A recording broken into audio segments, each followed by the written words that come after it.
નમસ્કાર.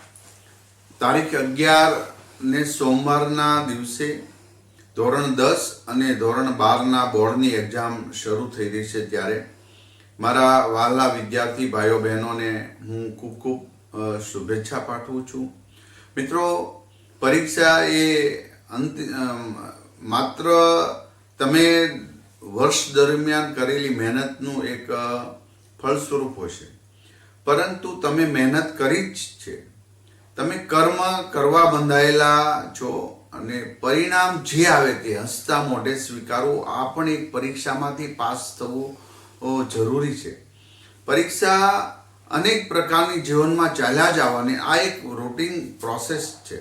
માટે ગભરાયા વગર એક આત્મવિશ્વાસ સાથે તમે તમારી એક એક ક્ષણ શ્રેષ્ઠ છે, જીવવા માટેની છે, પરીક્ષા પાસ કરવા માટેની છે, પરિણામ જે આવે એ સ્વીકારવા માટેની.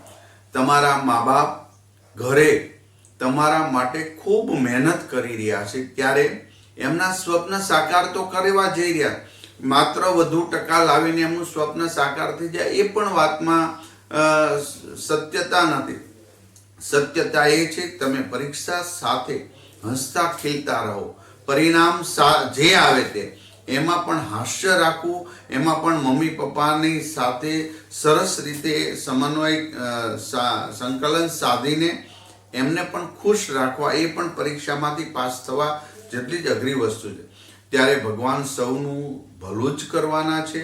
જે થાય એ ખૂબ સારું થતું હોય છે. આગળના પરિણામો આપના માટે ખૂબ સફળતા સાથે આપ સૌ એમાંથી પાસ થશો, એ જ હું પ્રાર્થના કરું છું ભગવાનને. તમારા શ્રેષ્ઠ તેજસ્વીતાને તમે આ પરીક્ષામાં ઉજાગર કરશો અને આપ સૌ આત્મવિશ્વાસ સાથે પરીક્ષા આપશો એ મને વિશ્વાસ છે. ફરી વખત દિલથી આપ સૌ મારે લાડલા દીકરા દીકરીઓને હું હૃદયપૂર્વક અભિનંદન પાઠવું છું અને શુભેચ્છા પાઠવું છું. અસ્તુ.